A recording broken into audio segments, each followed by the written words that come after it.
Welcome to Deloitte's Debrief Tax webcast series in Asia Pacific.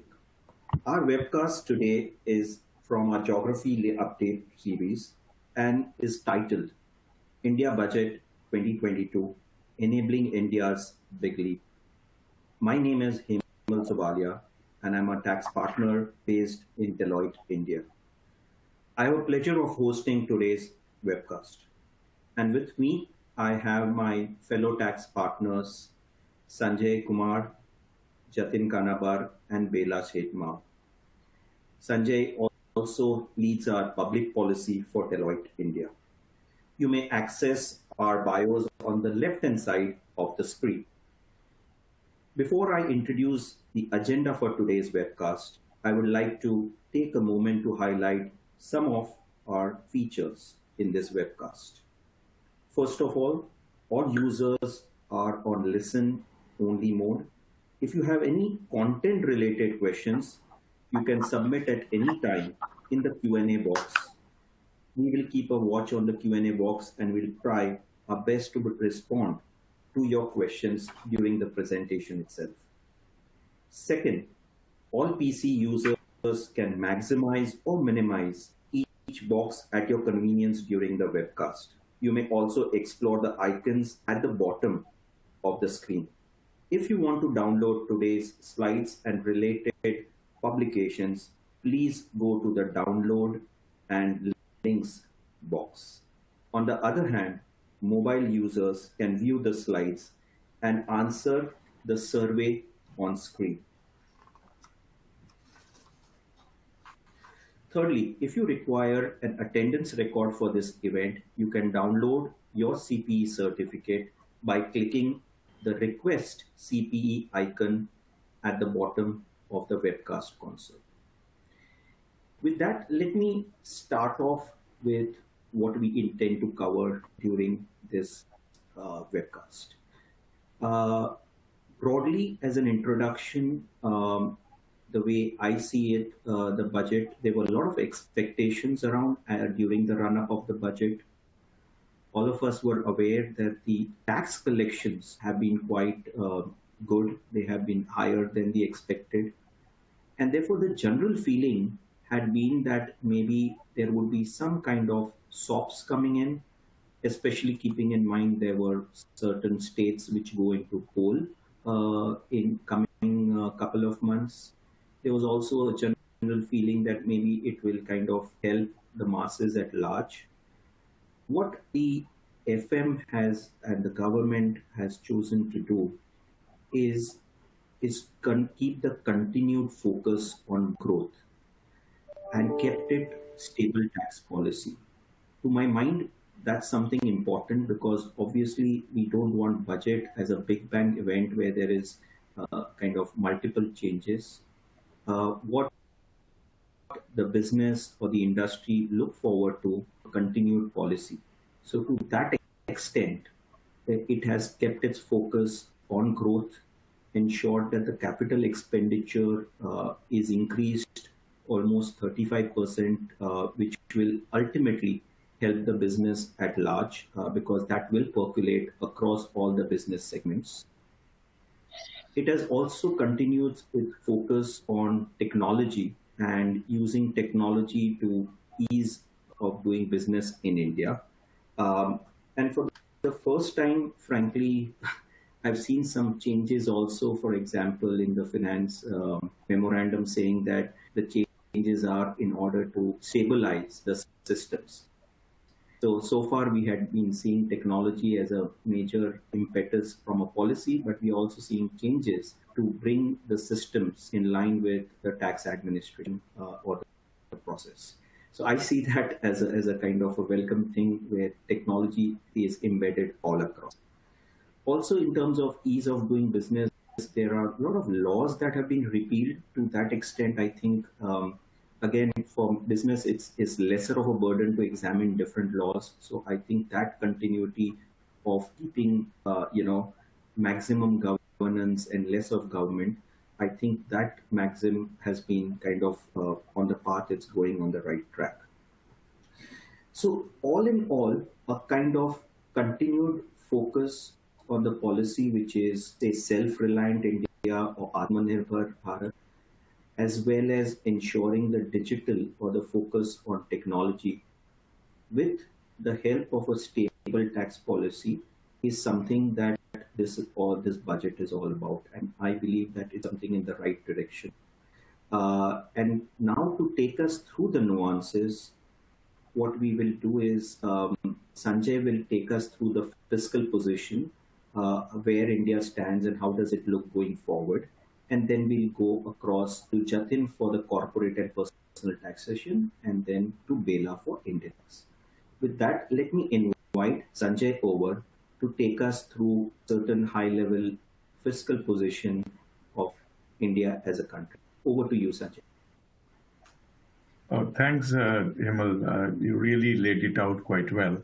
Himal, if I have to start with just to emphasize the point that you mentioned, the budget tried to continue, consolidate, and strengthen. And there was 6 pillars that the finance minister had enunciated during the last budget, and those were creation of physical and financial capital, speeding the infra spending, then health and well-being, innovation and R&D, human capital, attention to human capital, and then minimum government and maximum governance. And I think they have continued on that and tried to consolidate. And if I go through these numbers, which are there on the screen, I think everybody will get to understand that the government has tried to do that in a quite a significant manner.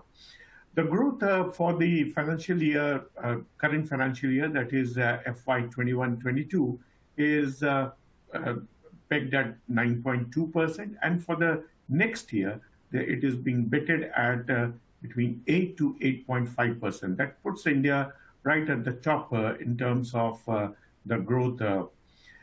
Fiscal deficit that the government has, based on the present budget, based on the revenue and expenditure, they have betted it on 6.9%. This is slightly higher than what was in the budget estimates at the time when the budget was presented for the current financial year. And for the next year, it is going to be 6.4%, which is lower than the what is there today. And that is something which will give us an idea that the fiscal consolidation or a glide path is quite visible. I am also aware that while containing the fiscal deficit, the government also tried to increase the overall outlay, which has moved to 39.45 trillion rupees, a jump of almost like 13.3 over the last year's budget estimate. Close to 58 or 60% of that is going to be funded by the total receipt other than the borrowings, and that is a pretty decent, I would say. And while quite mindful of the large outlay, but if I look at in terms of the GDP, the outlay seems to have gone down, largely because of the rise in the GDP which has happened. And that is quite a welcome sign, because you want the outlay to increase, but you do not want that large part of the budget, the government outlay is or the GDP is funded by the government outlay. The capital expenditure, which itself was higher by the previous year, by 26% for the current year, has gone up by another 35.4% and is now being pegged at $7.5 trillion. And that's a huge jump, and which brings the aspect of continuing. And then merchandise exports and gross capital formation, these two have been the real pillars for the high growth in the GDP. And thankfully, the monetary policy has accommodated the fiscal policy, and that is something which is good, because otherwise there would have been a little bit of rollback on many of these expansion. Can we move to the next slide, please? If we look at from the tax receipts, and while the direct taxes seem to have done a little bit of yo-yo in the last few years, having gone to almost like 11.38 trillion, to then going down in the pandemic year to 9 trillion, and now it is moving up. And that is a happy sign, because it's a very important that the direct taxes do. But more important than that, because the government brought a transformation from value-added tax or sales tax to GST. And then if you see the trend, which is on the orange line on the left side of the graph, then you will find that ever since there was a little bit of time that when the GST came to, then it climbed to a particular level. And now in the last few months, it has started picking up from 1 lakh crores or 1 trillion rupees to moving to the next level of 1.3 trillion, or in January it was 1.4 trillion rupees. So that's a very happy sign. And that is something to take note of. Having said all these, that the numbers on the nominal basis are looking good, the tax to GDP ratio, particularly for the central government, seems to have got trapped in under the between 9 to 10%. And it is time for government to bring certain measures by which it could move to a next level. It's very important that the tax to GDP ratio for the size of the Indian economy moves at least to between 12 to 15%, but that is not happening at the moment. Can we move to the next slide, please? If I compare if I just slice the little bit of the revenue expenditure and the capital expenditure, the good point is that the capital expenditure is picking up soon, and the revenue expenditure is going down. And that brings a little bit of, that also says that the government is trying to bring some kind of strength to the economy by bringing more capital expenditure. And because capital expenditure would give more jobs and create assets which have an enduring value. And as I said, in the pandemic year, the deficits were high, but now the fiscal deficit is going down. One would say that this year fiscal deficit was 6.9%, largely because the disinvestment proceeds, which the government was expecting to be 1.7 trillion rupees, it looks like that they may or may not achieve that target. Even if they do so, it will be only in the closing month of March. For the next year, they have put it only at 65,000 crores, which is a very honest assessment, because probably either the capacity to undertake a disinvestment exercise is really ramped up, so that the government is able to bring a lot more disinvestment proceeds by selling some of these PSCs. But if that is not happening in the short term, it is better to be honest about it and keep it lower. But despite that, the fiscal deficit is still at 6.4%. And the reason for that is that the government thinks that, as I also mentioned earlier, that there will be a lot of pickup in the tax revenue, which is a very happy thing. Can I move to the next one? The major items of expenditure are education, health, and these are all in rupees trillion, and railways, which is for creating the capital assets, and road transport, housing, and ports and civil aviation. So the items which are on the right side, after education and health, are largely because of the capital expenditure. But important in that is on this graph is to note that while the education, spending has expanded as and if in the next financial year it is going to be 0.4% of GDP, the health expenditure seems to be stagnating. And that, according to me, is something to watch out for, because at the moment the government is spending on health is quite low, and it must move so that the people from their own pocket spend much less. Can we move to the next slide, please? This slide gives you a summary of where the rupee comes from, and this is all in percentage terms, and where the rupee goes to. What is very important, as you could see, that the direct taxes between corporation tax and income tax, they're collecting almost like 30% and funding 30% of the budget, and the indirect taxes comprising of the goods and services tax or excise taxes and customs tax, close to about 28-29%. So the direct tax is going above the indirect taxes.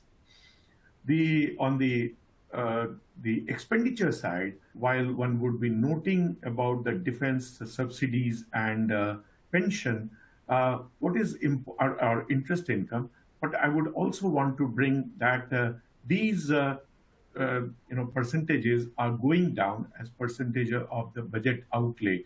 The last year it was 23% for the interest payment. This year it's going to be about 20%. Defense was last year 10%. This year it's about 8%.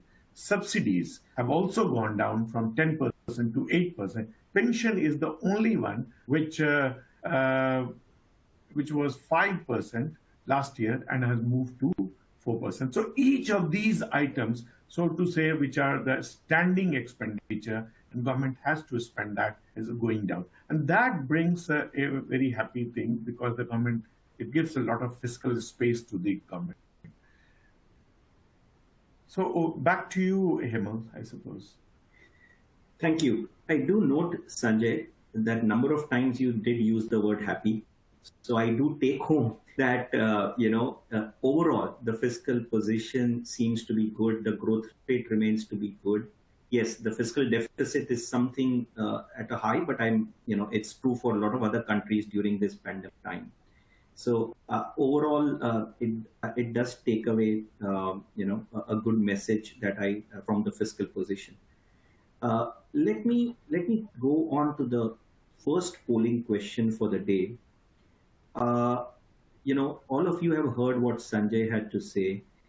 Do you think that this budget, considering its current fiscal position as well as all the measures announced, will help push the Indian economy to climb above the pre-pandemic level?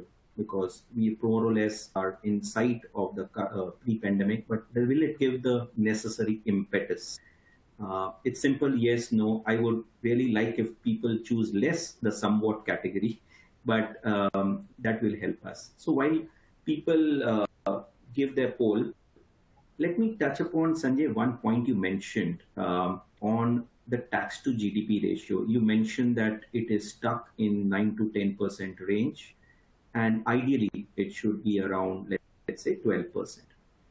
Any thoughts, Sanjay? Because if in the audience, participants might start feeling, if the idea is to increase, does this mean that they'll be imposing more and more taxes or new taxes to increase that?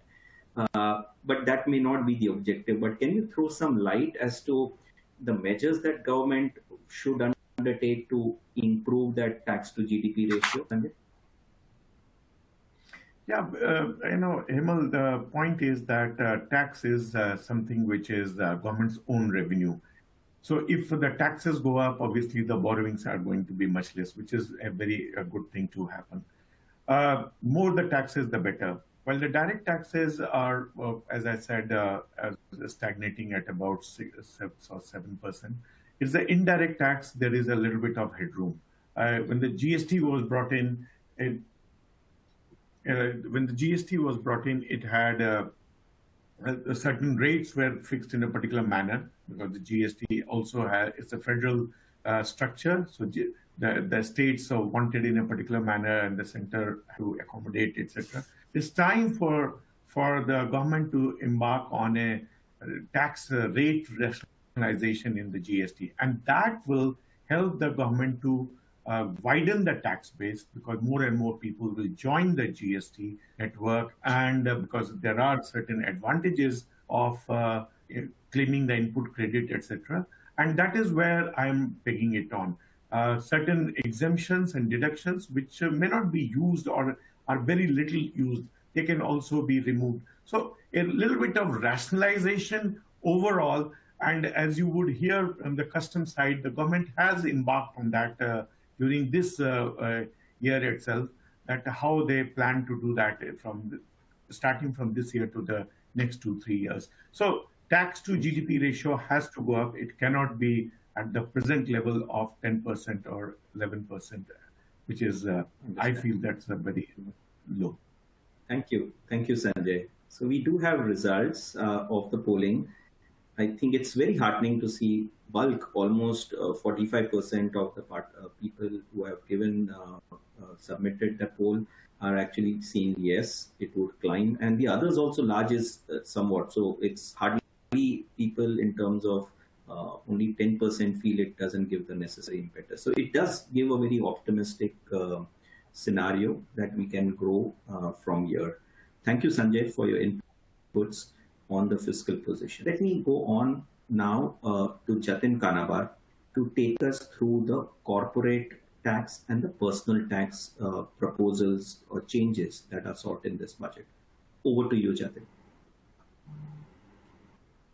Thank you, Emil. Good morning and warm welcome to all the participants. Moving on to the direct tax proposals. In terms of the corporate tax rates, continuing with the government's intent to provide a stable tax regime, they have not tinkered with the corporate tax rate. As we know, there is a simplified tax regime which companies can now opt for, wherein you don't claim many of the deductions and exemptions, but at the same time you have a moderate tax rate of 25.17%. Which is comparable to many of the growing economies. To boost the manufacturing in the country, new manufacturing domestic companies have an effective tax rate of 17.16%, which is again very, very competitive. In both these cases, minimum alternate tax is not applicable.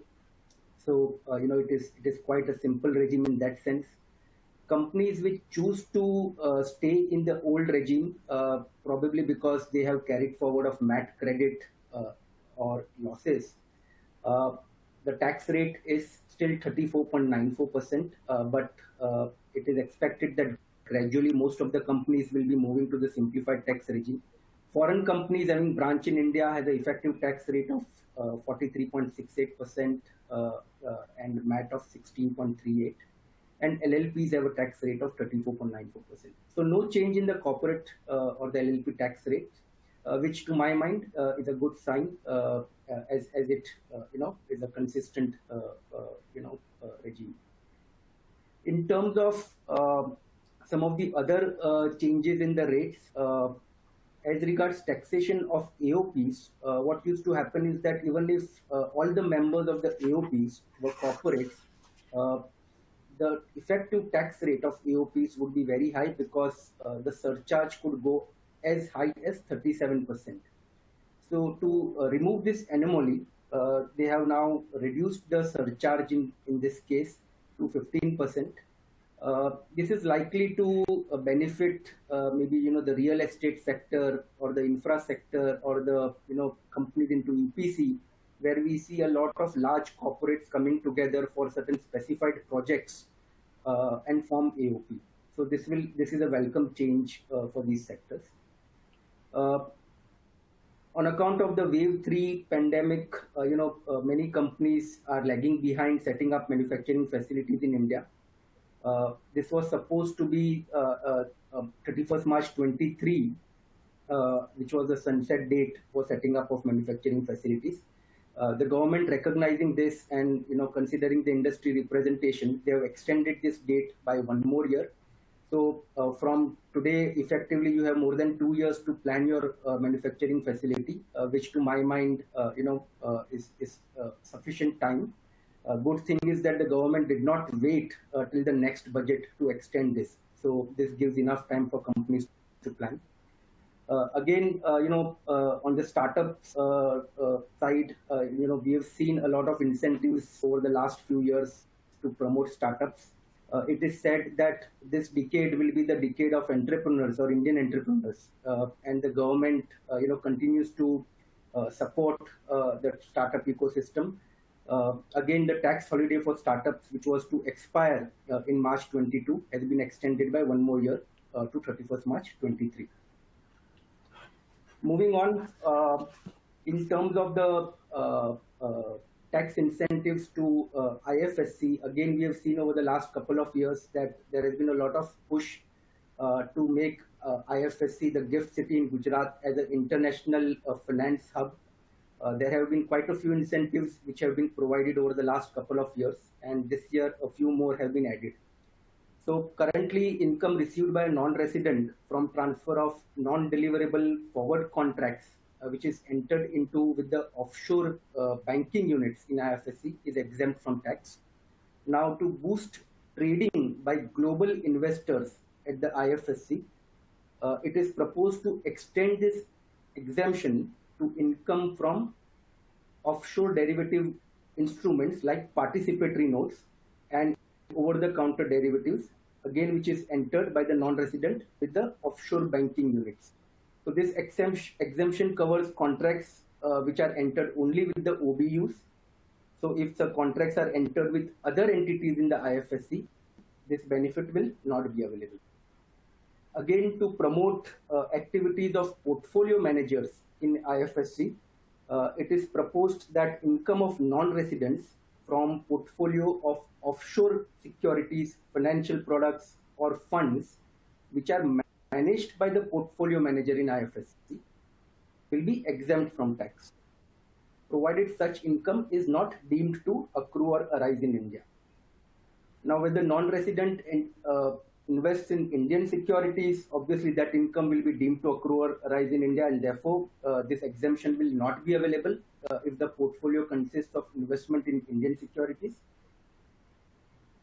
In terms of some of the other benefits which are extended to IFSC, today if a company receives investments, amounts which are received by the Indian company on issue of shares which exceeds the fair market value as defined in the Act is taxable in the hands of the company, and there are certain exceptions which includes exceptions where the investment is received from certain specified funds.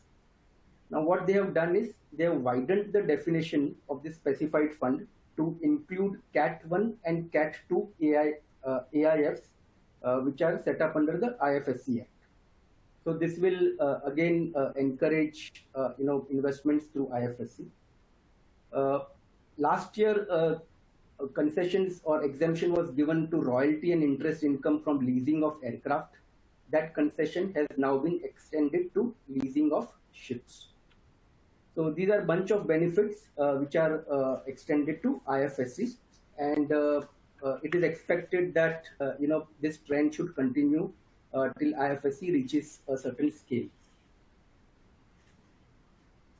Moving on to the next section, these are a bunch of amendments where the government has looked to sort of provide certainty on the one hand with regard to certain matters which have been litigated by many taxpayers. But at the same time, what they have done is, there were quite a few favorable decisions in favor of the taxpayers which have been overturned by making these amendments. So let us look at, what are these amendments. In terms of deduction of education cess, health and education cess, again, there has been a lot of controversy over the last few years, whether education cess can be considered as tax and therefore not deductible. There were favorable court rulings, including of Bombay High Court and Rajasthan High Court, which relied on certain old departmental circular to say that cess was intentionally omitted from the definition of tax and therefore it is allowable. However, the government has now sort of considered this closely. They have also looked at some of the other contrary decisions, and now it is decided to amend the section to say that cess and surcharge are part of income tax and it cannot be claimed as a deduction. The only, to my mind, the downside of this amendment is that it is made applicable with retrospective effect from financial year 2004-5, which again is deviating from the stated policy of the government that they will not be making retrospective amendments which are prejudicial to the taxpayers. So this is clearly an exception over here. So we'll have to, obviously all the matters which are pending before various authorities, to my mind, obviously they become infructuous with this amendment. Moving on to the next amendment, there has again been a lot of controversy with, if you can move on to the previous slide. There has been a lot of controversy, with regard to expenditure relating to exempt income. Now, under the law, expenditure relating to exempt income is not allowable as a deduction. However, there were several court rulings which said that only if the taxpayer receives or earns the exempt income during the year, then this provision would apply. Now, amendment is made to sort of overcome these judgments to state that even if no exempt income is received during the year, the disallowance would apply. The only silver lining is that dividend has become taxable from the previous year, and therefore, in any case, this controversy is no longer going to survive going forward. Having said that, all the matters which are pending before the courts for earlier years, this amendment could come in the way in terms of deciding these matters. With regard to discouraging companies from sort of, especially in the pharma sector, to dole out, benefits, which are not permitted by the Indian Medical Council, changes are made under Section 37 to say that this expenditure, which are not permitted and therefore in violation of law, will not be allowed as a deduction. Having said that, they have also added a couple of more things in this amendment to say that even if there is a payment which is made in overseas country, which is considered as a violation of law of that country, even that expenditure will not be allowed now. Again, there were several court rulings which had held that violation of law or expenditure which is prohibited by law would only mean Indian law, but now they have specifically included even overseas law. And not just that, even if a company pays any amount overseas by way of compounding of proceeding, even that would be disallowed under this provision. Lastly, there is a provision where interest expenditure is allowable when it is payable to certain financial institution only on payment basis. Now, a few years back, an amendment was made to say that if such interest is converted into loan, then that will not be considered as a payment of interest. Post that amendment, there was a Supreme Court decision which actually said that if a company does not convert it into a loan simpliciter, but discharges the interest liability by issuance of debentures, then that is considered as a payment of interest and is allowable deduction. Now, again, to overcome that decision, amendment has been made that even if debentures are issued or any other instrument is issued to discharge the liability of interest, even that constructive payment will not be considered as payment for the purpose of 43B, and no deduction will be allowed. Can move on to the next slide. In the run-up to the budget, a lot was said and speculated about taxation of cryptocurrencies. while the policy with regard to this is still under consideration. Certain announcements have been made where RBI will be coming out with its own cryptocurrency. Having said that, without getting into the legality of this, what the government has said is that if a taxpayer is earning any income from transfer of what is defined as virtual digital assets, then that income will be taxable at the rate of 30%. No expenditure or allowance is allowed against this except for the cost of acquiring this virtual digital asset. Again, any loss on account of this cannot be set off against any other income, nor can it be carried forward. However, any loss on a particular tranche of VDA can be offset against gain in the same year. So that is still possible to my mind. Again, the manner in which they have defined the virtual digital assets is quite broad, and to my mind, it would include all emerging digital assets like NFTs, which are non-fungible tokens, assets in metaverse, digital currencies, tokens, etc. We'll have to see, how this definition is interpreted, but currently it seems to be pretty broad. Again, if there is any gifting of these VDAs, then the recipient of the gift will be subject to tax under Section 57. On the next amendment, government had actually brought in a concessional tax regime to encourage companies to bring in dividend from overseas. So if I am a Indian MNC having subsidiaries overseas, if I bring in dividend, that dividend was taxable at a concessional rate of 15%.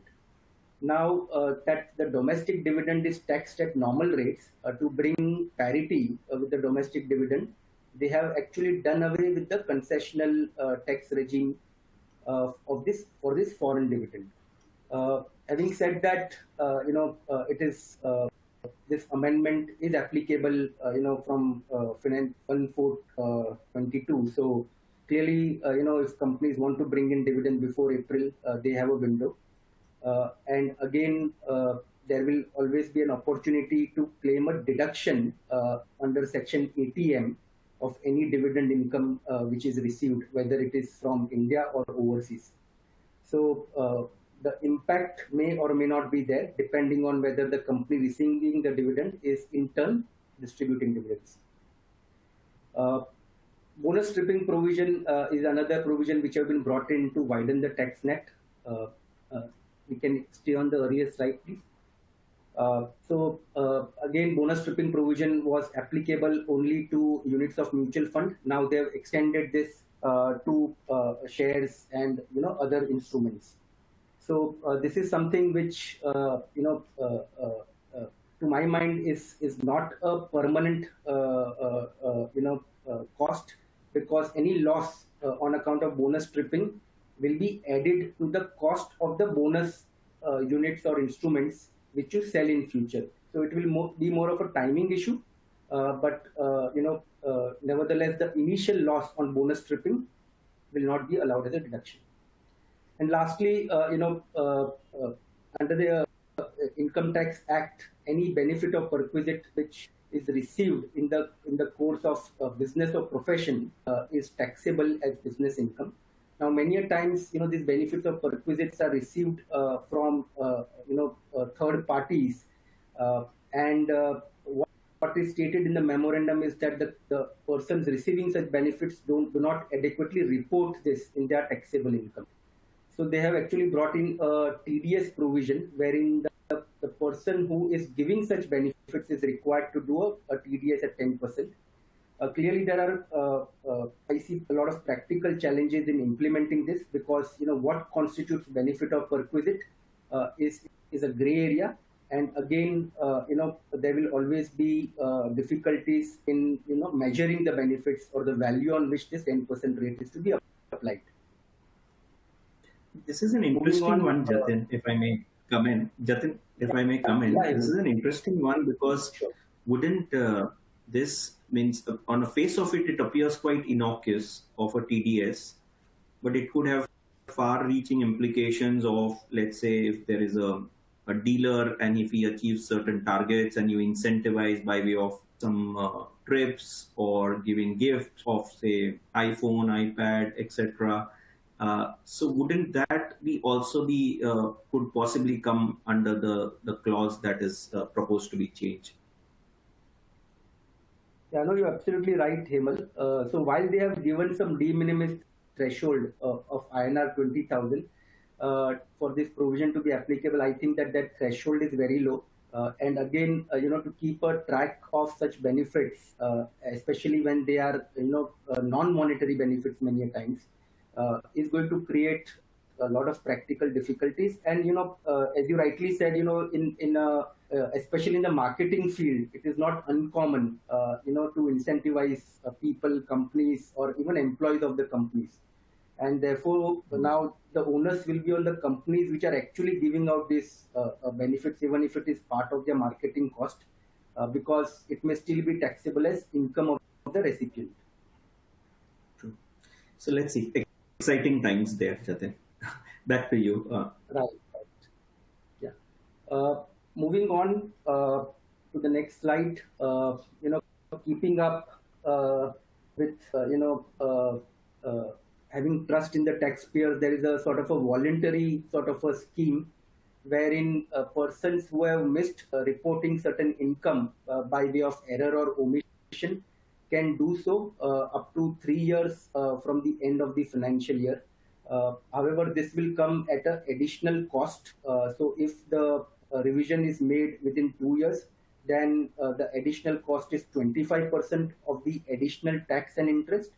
And if it is within beyond 2 years but within 3 years, the additional cost will be 50% of the additional tax and interest. So again, this is something which should help sort of reduce litigation, because the taxpayers can suo motu come forward and make disclosures. So this is in a way a sort of a window to sort of iron out if something is missed out. Faceless assessment, I would like to just spend a couple of minutes on this. As we know, faceless assessment is something which became operational this year. Many companies have gone through the faceless assessment, and people have got mixed experiences. There have been several instances where taxpayers have gone to the court because the procedures laid out under the faceless assessment schemes were not adequately followed by the tax department. For example, issuance of a show cause notice, a draft assessment order providing adequate time to respond. So what they have done is they have now sort of sought to revamp the entire faceless assessment scheme. I've tried to do a comparison of the new provision and the old provision. While the broad structure remains the same, a couple of things which I noted was, one, in the erstwhile scheme, there was no mandatory, requirement for the tax authorities or NFSC to grant you a virtual hearing. So that was at the discretion of the Chief Commissioner.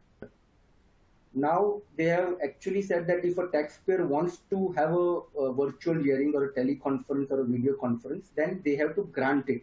So that is a welcome change. Another change, which is not so much of a welcome change, is that under the erstwhile provision, the section actually said that if the assessment is not as per the procedures laid down under the Act, then it becomes non-est or void. Now that section they have deleted, and that too with retrospective effect. Now we'll have to see, all the matters which are pending before the court, because the taxpayers have challenged, the validity of the orders because the procedures were not followed. What happens to that? So again, this is an example of a retrospective amendment, which is, not favorable to the taxpayer. As regards reassessment provisions, last year they revamped the reassessment provisions, and when they did that, they actually said that, this will provide more certainty, and the idea was to reduce the reassessment time frame from 6 years to 3 years. However, in certain exceptional cases, the timeline still was maintained at 10 years. So that now they have widened. So they have actually added a couple of more things. So if the assessing officer is in possession of books, documents, or evidence which reveal that the income chargeable to tax, which is represented in the form of an asset, so that was there in the last year. Now they have added two more things. Or if it is represented by way of an expenditure in respect of transactions or events or occasions or entry or entries in the books of accounts, then the 10-year period would apply. Now, clearly, with this very wide scope, it is not very clear whether they have sort of rationalized these provisions, or in the there is actually a widening of the provisions, because the erstwhile provisions of 6 years will now stand extended to 10 years in all these cases. So to my mind, the revamping of reassessment procedures does not seem to have been meeting its objectives with these kind of amendments.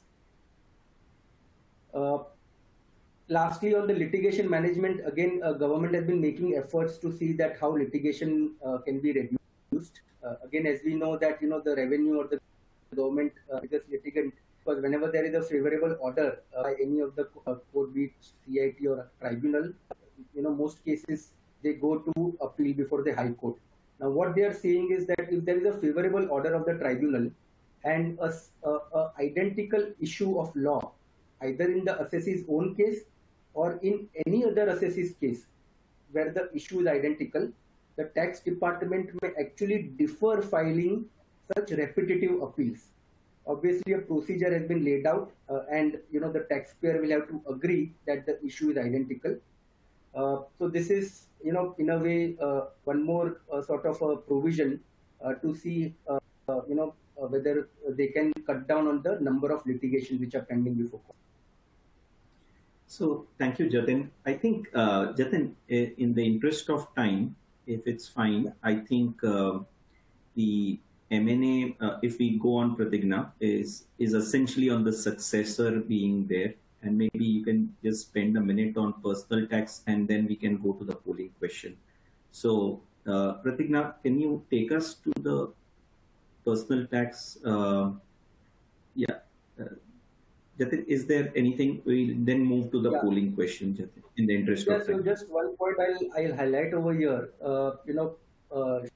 Long-term capital gains on equity and equity-linked instruments, was 15%. But on other long-term capital asset, the tax rate or the surcharge was very high, as high as 37%. So now what they have done is they have ironed out this anomaly. So the 15% rate would apply to all capital assets, long-term capital assets, even non-listed assets. So it should help HNIs, founders, promoters of startups, even with regard to immovable properties, and the effective saving could be as high as 16% of what your original tax rate was. Interesting. Great. Thank you, Jatin, for all your inputs. That takes us to the next polling question. And this is an interesting one where, frankly, while a lot has been addressed, what do you feel that you would have liked to see in this budget but is not addressed in the budget proposal 2022? Is there you would like to see clarity on the equalization and the significant economic presence? Or were you looking forward to any specific reference on the CSR expenditure incurred for COVID, the deductibility of the same? Or is there the 15% concessional rate, which is granted only to manufacturing companies right now, to be extended? Or were you looking for increasing the monetary limit if there are new employees added under Section 80JJAA? Was there a monetary limit which is around 25,000 rupees now to be increased? Or were you looking forward to incentivize investments in R&D? So I'll just give a minute for you to kind of just give your poll. As people given, Jatin, you want to kind of expand on especially this incentivizing the monetary limit on, because that is something that people are keen. It is also an employment generation measure. But maybe you want to speak a bit on it while we get the poll results.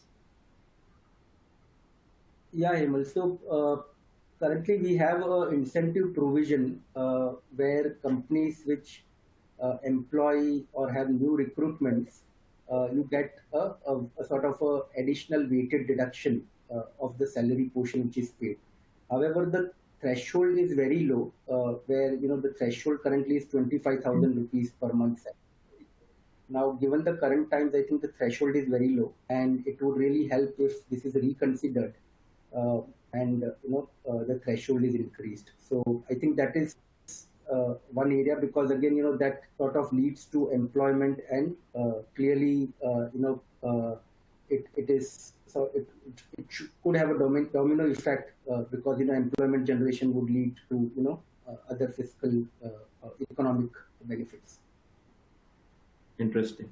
Thank you, Jatin. I can see it's quite divided, I would say, with bulk of the participants feeling that it would have really helped if there would have been clarity on equalization and SEP. I know a lot of companies, especially the foreign MNCs or foreign companies, are dealing with that issue.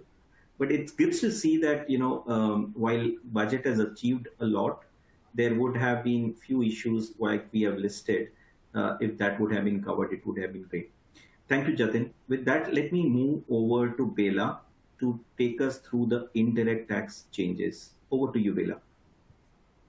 Thank you, Hemal, and good afternoon, everyone. I think just as the budget, the indirect taxes are losing some of their relevance because of the GST, and you're seeing that the direct taxes are really gaining in relevance. But also, if you see the collections that Sanjay spoke about, that the direct tax collections are now catching up with the indirect tax collections, right? So, with the budget, I think, Hemal, the direct tax is probably going to, get more of the pie, or share of, eyeballs. Having said that, we'll quickly go through, some of the indirect tax changes in the budget. The theme of these changes has been towards ease of compliance for the custom side and making it easier to do compliances. But on the GST side, of course, it's been continuing theme of tightening the tax leakages that have been happening, and those changes have been made outside the budget as well. The budget is not the place where normal GST policy is announced, as that is the prerogative of the council. But whatever policy does get announced in the budget is something that would have been aligned with the GST Council, and it is carrying on with the changes that have been announced in the past year or so.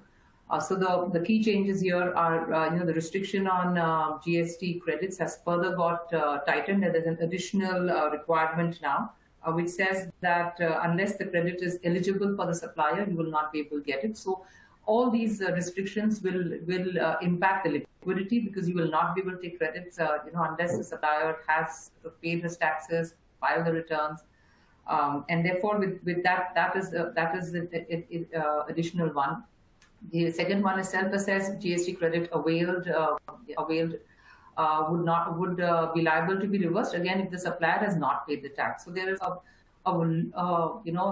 need for the industry now is to ensure that the wider ecosystem, their vendors comply, so that they do not have a liquidity crunch when they are at their end. So clearly, what is happening is that the input tax credit availment is now solely based on GSTR 2B. That is the only way you will get your credits. There is no other way. There are certain beneficial announcements as well. One of it is that if you have wrongly availed GST input but not utilized it, then there is no interest applicable to you. The interest rate itself has got reduced from 24 to 18%. There's an additional time limit now that is available for you to claim your input tax credits or for issuance of credit notes, which has moved from 30th September to 30th November of the following year. I think. I think these are a couple of these things around GST. The time limit for refunds for SEZs, yes, that's another big one that I would like to talk about. Is there's clarity now being provided around the relevant date for filing refunds for SEZs. Earlier, there was a lot of ambiguity on what the relevant date is. Now it's got clarified, and therefore, filing of refunds and claiming refunds by SEZs is also will also become easier. Then other provisions around, tightening for compliances, where if you do not file your returns for a period of time, then your registration will automatically get cancelled. So these were some of, and some monthly, timelines for filing of, so another big one is, yes, the monthly timeline for filing of non-resident taxpayer returns has been moved from 13th of the following month, has been moved to 13th from the 20th of the following month. So these were some of, the GST related, and some of these changes, are reflected in the high GST collections that we are seeing, right? The finance minister on the floor of the House said the record GST collections of 1.4, 1.40 lakh crores happened in January, and that was when really the screws got tightened on, on the claiming of ITC credits, right? So there is uptick in the economy, but there's also, the issue around leakages on GST credit are showing the results now. So we can move on to the next slide, please. On the next slide, we'll talk about certain customs changes, and so again on this, the theme has been simplification, but also supporting Make in India, Atmanirbhar Bharat that you referred to as well, Hemal. And therefore, in the last two budgets, the government has rationalized customs exemptions, and that trend has continued. And in this budget, the government is proposing to do 350 exemption entries in the areas such as agriculture, chemicals, fabrics, etc. Because this is again to support the Make in India, because we have adequate domestic capacity in this. Again, there were duty exemptions that were granted. So this is a big one for industry. Again, duty exemptions that were granted to capital goods for various sectors like power, fertilizers, textiles, etc. And there were project import duty concession schemes that in areas like coal mining, power generation, transmission and distribution projects, etc. So the government is now going to gradually phase out these duty exemptions and project imports, and levy what they call a moderate duty of 7.5% on them.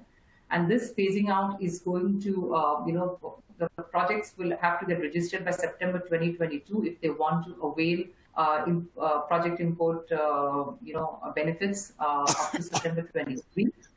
And after 1st October 23, all project imports will be taxed at 7.5%. But when I heard Jatin say that the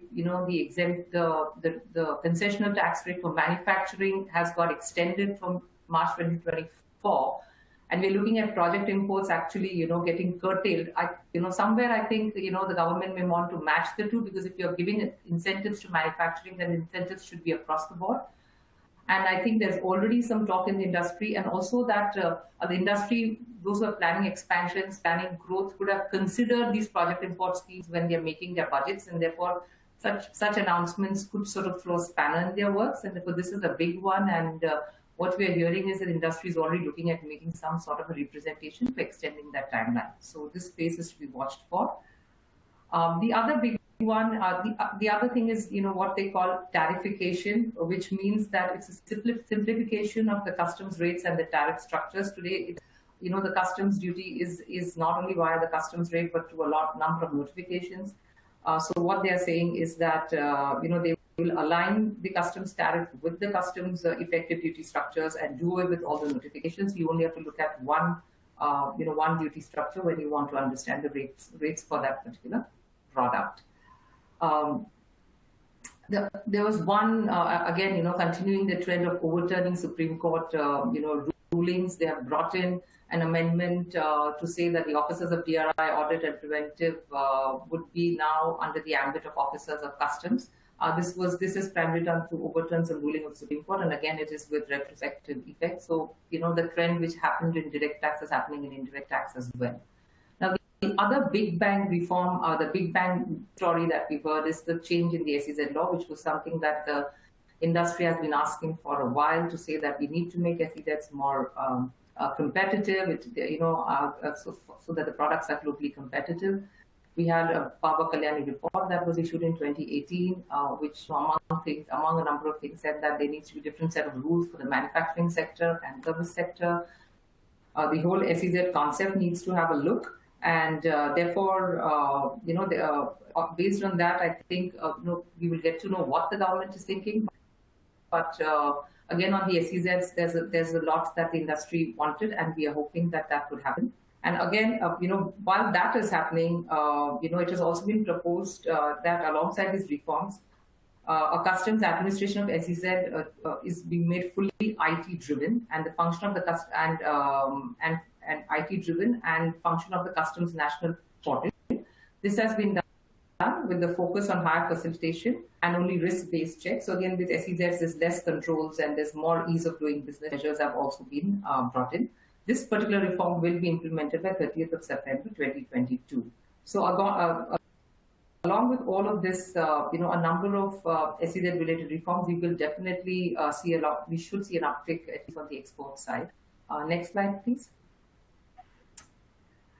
So continuing with the trend of again, Make in India, boosting Atmanirbhar Bharat, the Prime Minister has announced a new scheme, this time for the telecom sector, to say that a scheme for design-led manufacturing is to be launched to build a strong ecosystem of 5G.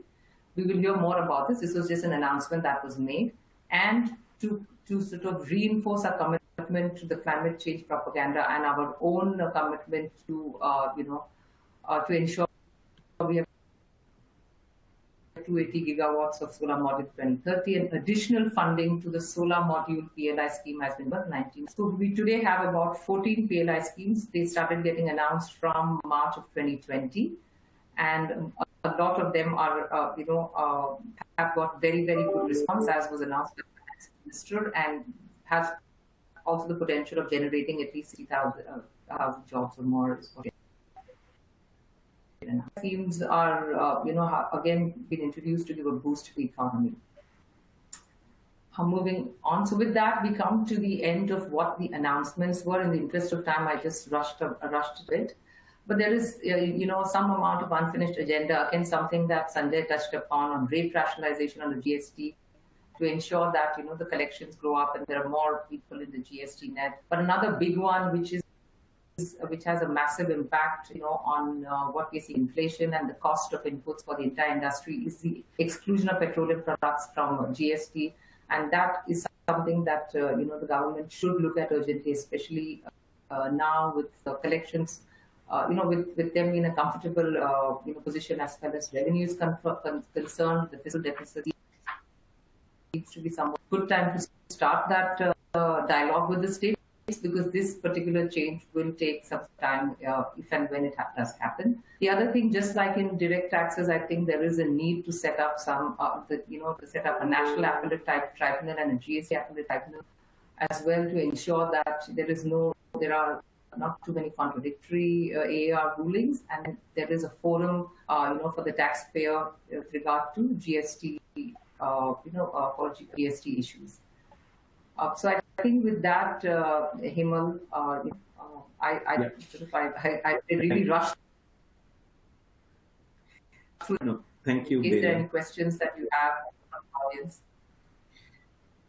No, thank you, Bela. Thank you. No, I think it was in a very lucid fashion. Let me, participant, I'm conscious, we'll probably end in next 2 minutes. But if I can just take the last polling question, which is on the next. In which areas of tax policy regulation should measures be taken for increasing the ease of doing business? Would it be indirect tax compliances, GST, custom rate reduction, or globally competitive experts? So while our participants kind of submit their polls, Bela, what do you mean by globally competitive exports? If you can just spend a minute on it. So, in terms of exports, some of things like what, the SEZ rules that we're talking about now, right? Today our exporters feel that because of the high fiscal taxes we have, like we said, the rate rationalization on GST, unavailability of credits of certain products, SEZ units not being able to flexibly, work with the DTA and on the export side. So to make businesses globally competitive, what are the various measures, right? And which have to again be WTO compliant, because we have to do with all the non-WTO compliant measures. So just looking at besides your compliances, besides your rates, what more is required to make the exports competitive? And there could also be non-fiscal measures, right? There could be more on logistics, improving this. You heard about the Gati Shakti, which you Yes. also referred to and Sanjay referred to. All these together would, sort of contribute to making it globally competitive. Yeah. But we've got I our think Gati answer. Shakti itself means.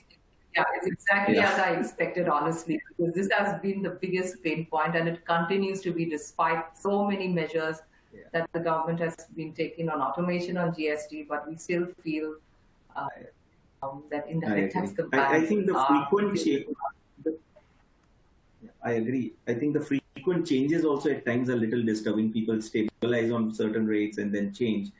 So I think that's also leading to a bit of it. But thank you, Bela, for all your inputs. That Jatin, Sanjay, Bela, thank you, and special thanks to all of you who were able to join us. We would like to encourage you to fill out a short survey that will pop up on your screen momentarily and tell us what you think about today's program. If you have joined late, please note this presentation will be archived for future reviewing. If you feel that others would benefit from this webcast, please share the webcast via share this icon on and have them visit the debrief website. We will respond. I'm conscious we were not able to take all the questions. We will respond to all the questions submitted during the webcast in a couple of weeks. If you think you have any other questions or comments, please feel free to reach out to our speakers or me. We'll be more than happy to talk to you. And please don't forget to tune in for our next scheduled webcast tax series on 10th of February titled Updates on Regional Comprehensive Economic Partnership and Free Trade Agreements Related Origin Documentation Audits. At last, from all of us at Deloitte, thank you for your participation in Deloitte's Asia Pacific Tax webcast today. Thank you all.